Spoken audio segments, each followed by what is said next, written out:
Hi guys, welcome. So I see we have 6 of us in. Let me just send a last reminder on Google Classroom for those who aren't in yet.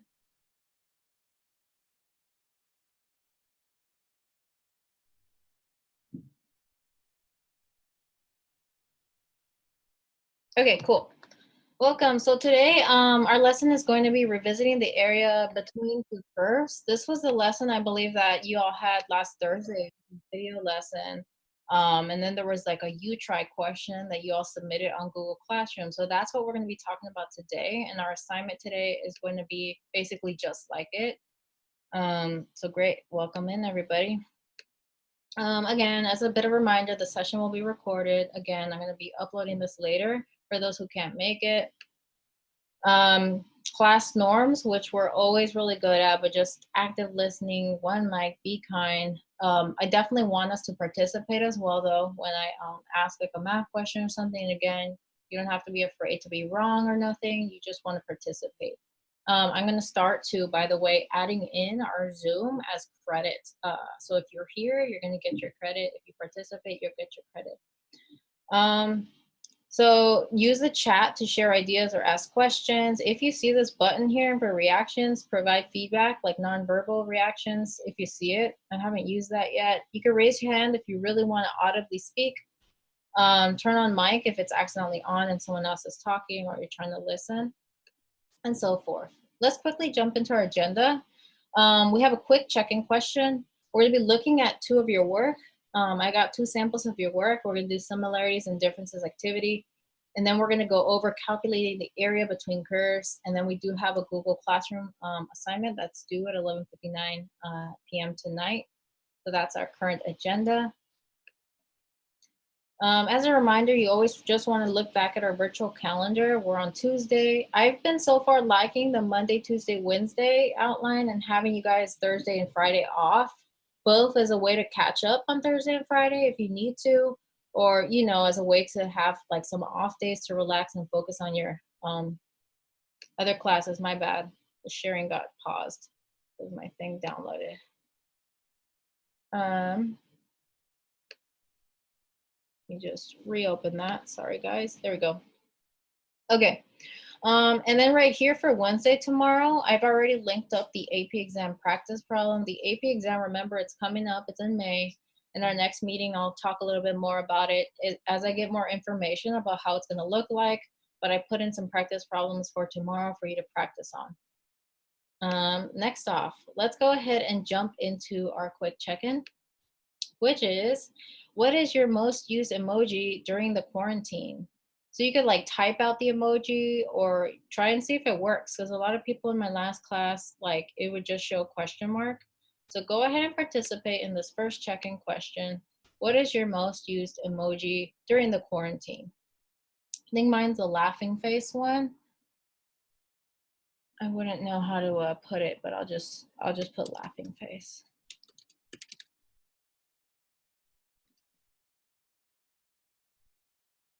And then Kiara, I just see a question mark, but yeah, I wish I could see what that emoji is. Clown emoji for Kelvin, okay.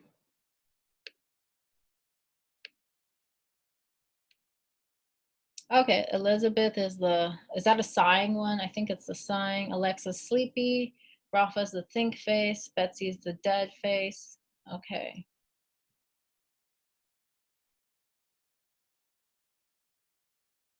Cool, and then again, for those who just entered, we're sharing what is your most used emoji during the quarantine. Eric GM.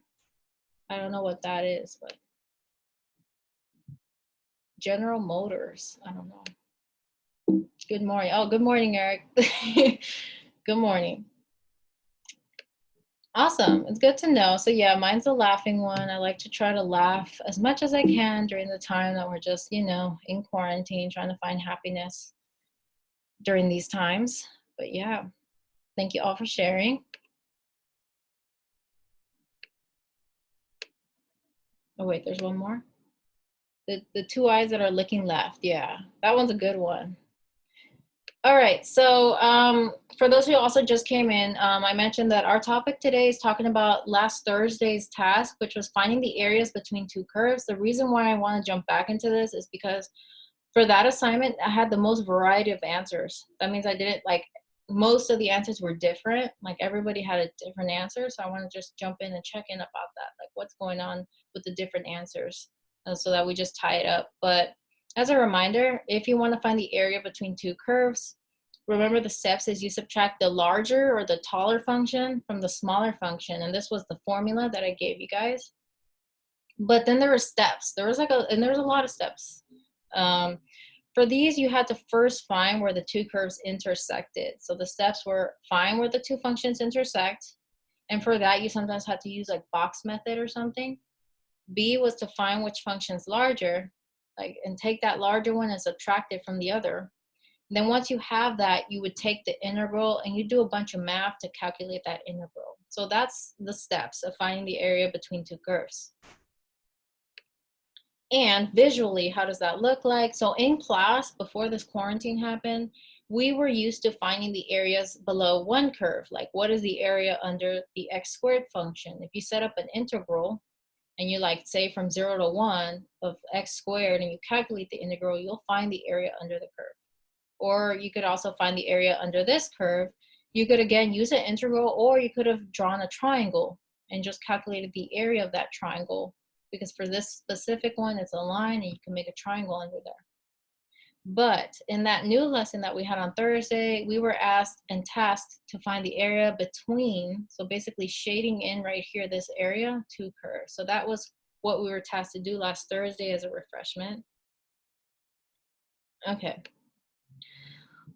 So we're going to jump into the similarities and differences activity. Now that we had a little overview of what we did last week, again, we're going to think, and then I do want you to participate and to share it. And again, we will be having Zoom credit for this week. Again, we have 7 of you: Alexa, Betsy, Kiara, Elizabeth, Eric, Kelvin, and Rafa that I see present here. And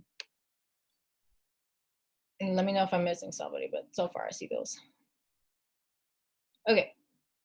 So here's the similarities and difference activity, and this is how it's going to work. Again, you're going to use the chat feature to participate the same way you did the check-in question. Here goes. Right now in a second, I'm going to be projecting 2 samples of your work. In these 2 samples, they got different answers at the bottom. We're going to use the chat feature to participate, and I'm going to first say what is similar between the 2 pieces of work, and then afterward, after we talk about that, we'll talk about what's different. And then hopefully from this discussion and from going over this, we'll refine our thinking for today's task. I think today you have 3 problems finding area between the curve types of problems. So that's today's assignment. All right, everybody. So here are the 2 samples of work that I have for you. Now, before we get started in the activity, let me just say on the left-hand side, I tried my best to kind of like number it so that if you want to highlight a similarity or a difference, you could just say around step 7 in sample 1, blah, or something like that. This one kind of like, I'm trying to number it like in between the margins of the paper here. So that's why this one kind of has more steps, I guess, than this one. But okay, so here comes the first question, everybody. The first question is, looking at these 2 samples, what is similar between these 2 pieces of work? And the similarity can be anything. What is similar? So just take a look at these 2 samples, and you're going to put it into the chat.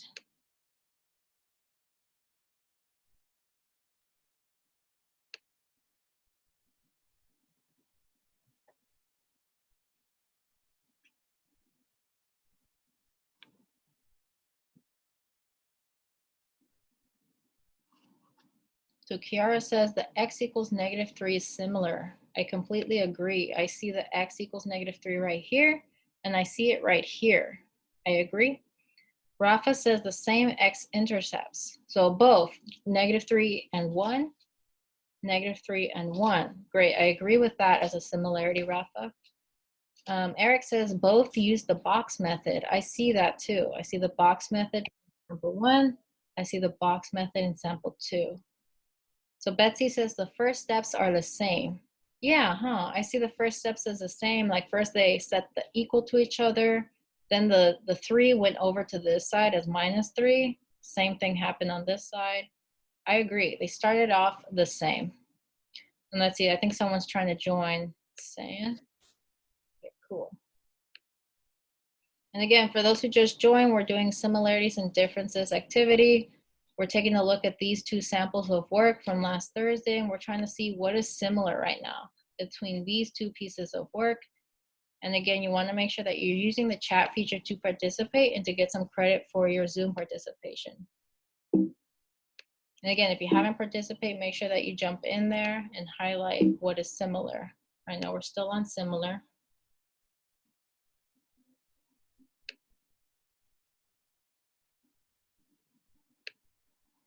All right.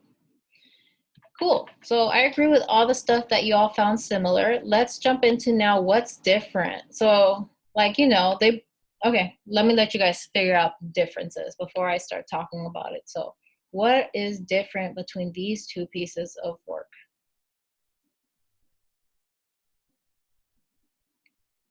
Eric says the second to last step.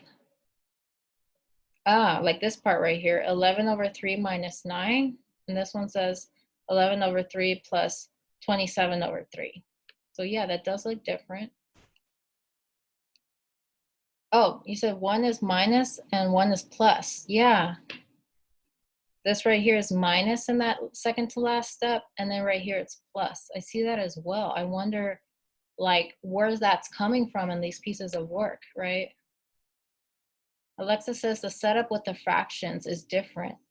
I agree. So I noticed that this student in here in particular preferred to use fractions. So it looked like they converted their fractions all to denominator of 3. And this student right here kind of like on this part, they kind of converted their fractions to whole numbers and from there simplified their work. I noticed that too. Any other differences that we see between these 2 pieces of work? And again, it could be anything. It could be something simple.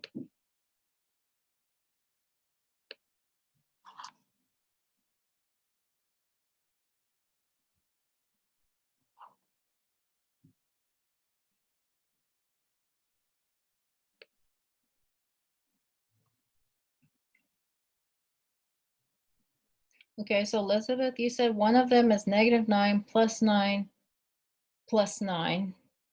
Right, whereas this other one doesn't have that. And then Kiara says the third line down in example 1, this one right here? Or is it the third one down in like here? The other one? This one?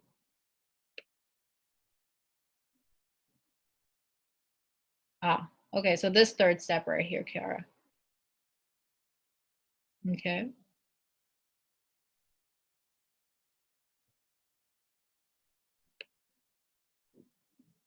All right. And I'm just giving us some pause time to see if anyone sees any other things that are similar or different. And again, like I said, when I'm looking at these pieces of work, I try to see what's happening because actually these weren't just the only 2 different solutions I had. There was like a lot, like there was different answers.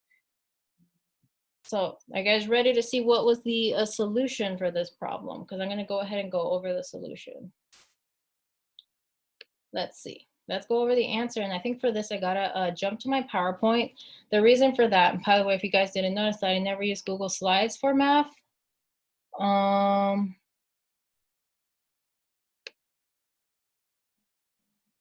Hold on a second. It says bring my shared window to the front.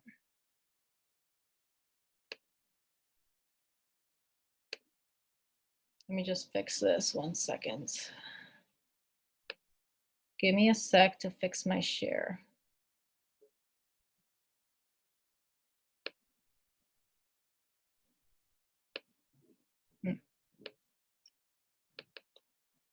Let me just quickly pop up my PowerPoint. It's like, I'm still learning how to do all this Zoom stuff. Okay.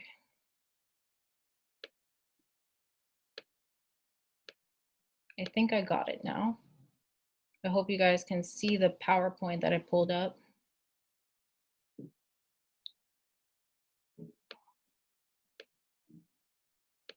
Okay, great. Whew, I think we got it.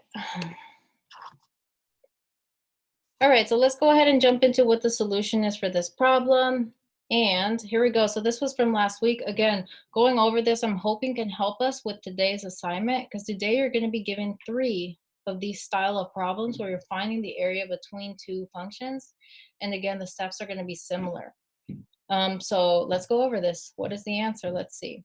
So step 1 is those 2 samples started out the steps correctly. First off, they set the 2 functions equal to each other. That's step 1. We want to find where they intersect. Step 2 is you move all the variables or numbers to the left-hand side. So this 3 needs to move over to the left. So we're going to subtract 3. Like that. When you subtract 3 from both sides, you get equals 0. So far, so good. And then I'm not going to show the box method because our samples did have the box method already and they found the same zeros. So they were good there. I agreed with how they factored it and I agree with their zeros. So they got x equals 1 and at x equals -3 is where the 2 curves intersect. So great, we have that part. Now let's jump into the math part. And take a look here. So usually the taller function, it's usually the one that's a constant. If you're not sure of which function is taller, you can just always jump to Desmos and you graph both of these functions and you see which one's above the other. But it's not that horrific if you mix up which one's taller, because in the end, if your answer is negative, switch it to positive, because usually area is positive, that's all. It's only going to affect your answer by making it negative. So don't worry about like if you mix up the order. But what you want to do is top function minus the smaller function. Notice how I did parentheses after my minus, because I need to subtract my whole function. Now, I don't know if you noticed if the samples did that or not. I don't know if you guys noticed or not. But when I write my parentheses, like this, what you got to do is you got to distribute the negative. Now, that's super important. Maybe you guys can go back in this video when I upload the recording and see, did the samples do that? I don't know. But anyways, it should be minus minus right here. Once we're done distributing that negative, then we're going to take the integral. Now I know yesterday y'all had some review of derivatives, right? But you kind of gotta be fluid, like going like, when is the derivative rule? What's integral rule?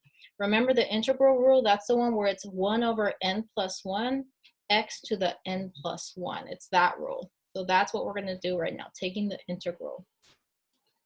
This is the integral of this function, guys. So remember, the integral of a constant is going to be 3x. The integral of this one right here, it's plus 1, and then over the plus 1, it's x to the third all over 3. Or you could have rewrote this as 1/3 x to the third. For this one here, you could have just rewrote this as x squared, the antiderivative, but I rewrote it like this because I kept the 2 in the front. And then I took the antiderivative of this one, which is plus 1, is going to be 2, divided by that plus 1 is 2. So that's why I wrote it like that. But this is going to go away anyways into this. So this is the antiderivative fully simplified right here. I'm just going to pause here and see if we have any questions first off. I don't want to be moving too quick. Just pause if anyone has questions on the process right now.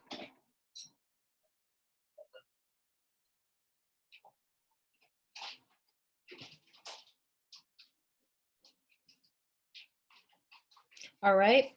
Now, let's see. Does anyone remember what should be my next step? How about I have you guys put that in the chat? What should be the next step I do now? If you remember in class, I wrote down these bars, and in the bars, I put what numbers did I put here in these on the bottom of the bar and the top of the bar. What should be my next step?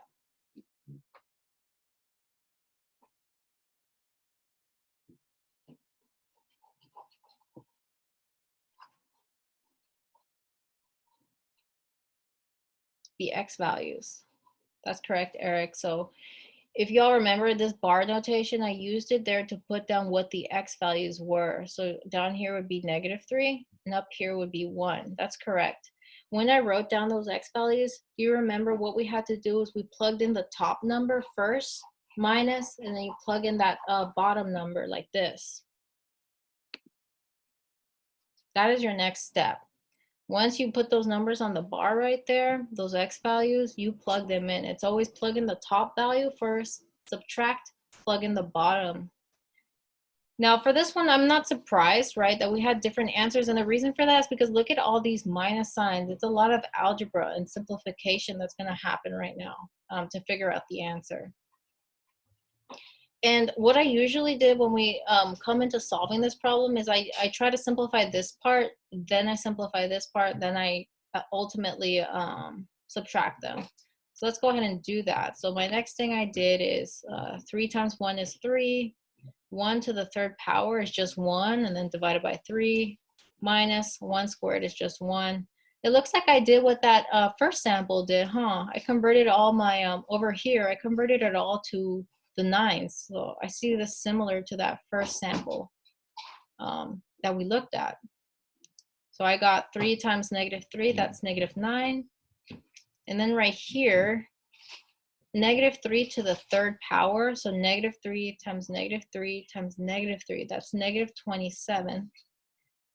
Divided by 3, that's -9. So right here we have -9, but we have another negative in front. So what you have is minus -9. That's why this right here becomes a +9. There's minus -9. There's a double negative.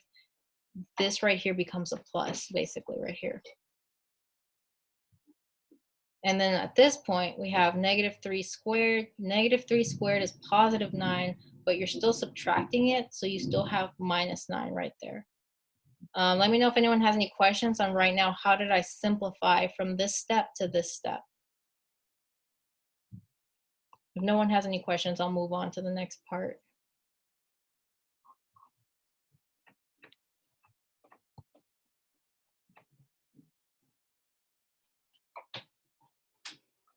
All right, so then let's go ahead and continue simplifying. So let's see. So what I did next, it looks like I did 3 minus 1 is 2. So it looks like I'm just trying to simplify my work. And then right here, I did the same thing that first sample did. The -9 plus 9 went away, and then I just had -9. And then this minus came down. Great. I think what I'm going to do next is, what happened? Okay. So it looks like I changed this 2 into a common denominator, so 6/3, so that I could subtract these 2 is what I did next. And guys, I told you guys that I'm perfectly fine if you want to use decimals. If you don't want to like do all this fraction stuff, that's fine. You could still do this process with decimals. I'm totally okay with that too. But I'm showing you guys the fraction form right now. So 6 minus 1 is going to be 5 all over 3. And this should be a plus because that's a double negative. Let's see. Yeah, there we go. So the 6 minus 1 became 5/3. And this double negative, negative times a negative is a positive. So we have +9. So let's see what the correct answer is. We could, and I think I did the common denominator stuff here. Again, you could have done decimals. That's fine with me. Yeah, I changed the 9 to 27/3. If you forgot how to do that, remember you just multiply 9 by 3 on the top, 3 at the bottom. That's how I got 27/3. So guys, what do you think is the answer? Go ahead and type it out into the chat. What is the answer to this problem?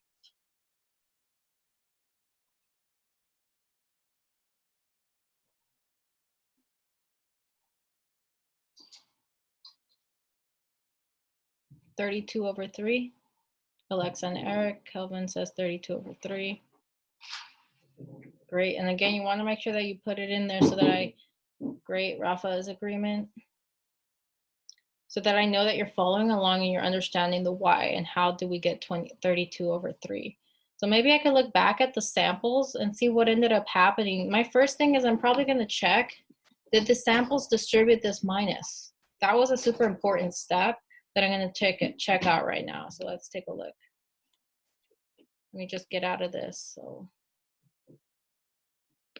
And then, by the way, guys, I am fully aware you got Ray Vaughn's class, so I'll be cutting this before that, so don't worry about that.